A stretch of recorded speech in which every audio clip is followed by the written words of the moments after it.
1978 की फिल्म गमन की एक गज़ल के साथ हिंदी फिल्म इंडस्ट्री में प्लेबैक सिंगिंग की शुरुआत करने वाले हरिहरन साहब को अपनी आवाज़ को पहचान दिलवाने के लिए एक लंबा इंतज़ार करना पड़ा था।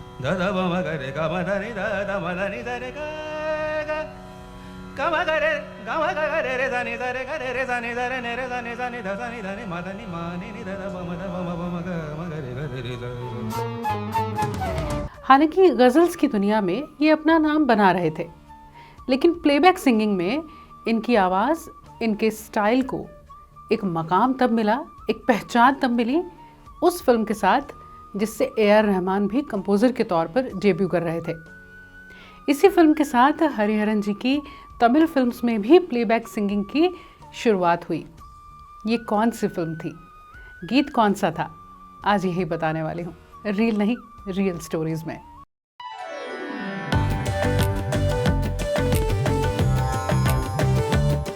हरिहरन जी ने 1978 की फिल्म गमन में हिंदी फिल्म इंडस्ट्री में प्लेबैक सिंगिंग में कदम रखा। इस फिल्म में जयदेव जी का म्यूजिक था। मुजफ्फर अली साहब की ये फिल्म थी जिन्होंने इन्हें 1977 में ऑल इंडिया सुर सिंगार कंपटीशन में देखा और सुना था। जयदेव जी ने, म्यूजिक कंपोजर जयदेव जी ने, वो इसमें जज थे। 6 महीने बाद उन्होंने गमन के गीत के लिए इन्हें बुलाया। ये एक गजल थी। अजीब सान्हा मुझ पर गुजर गया यारो, अजीब सान्हा।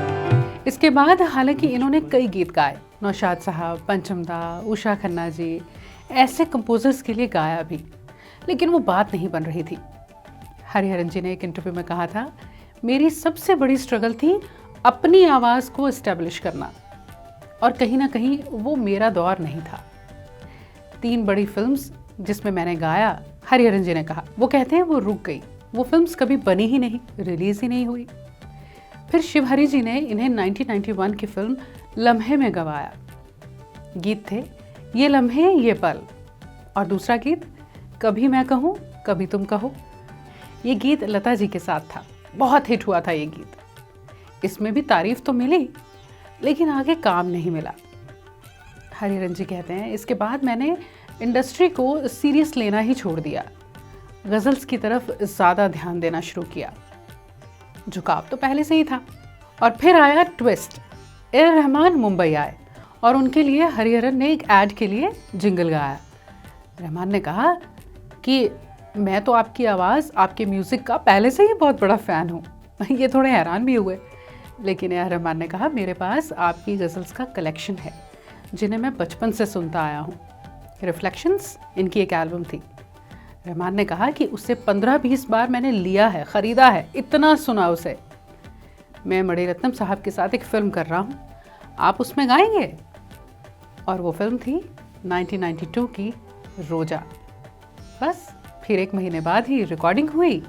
पहले तमिल का गीत था, फिर हिंदी वर्जन, और फिर टाइटल सॉन्ग जिसे एस.पी. बालासुब्रमण्यम साहब ने भी गाया। रोजा जाने तू दिल की धड़कन, तुझ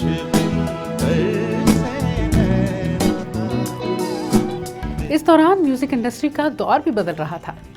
इनकी आवाज़ को बहुत पसंद किया गया, इनके अंदाज को बहुत पसंद किया गया। इसके बाद ए.आर. रहमान की कॉम्पोजिशंस में हमने इन्हें कई बार सुना है। इनकी आवाज़ फिल्म बॉम्बे हो, सपने हो, ताल हो, उनमें भी।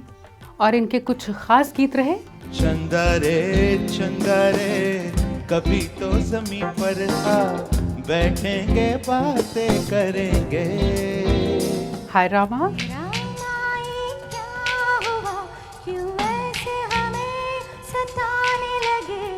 तुम इतनी प्यारी हो सामने, हम काबू में कैसे रहे, तू ही रे, तू ही रे, तू ही रे,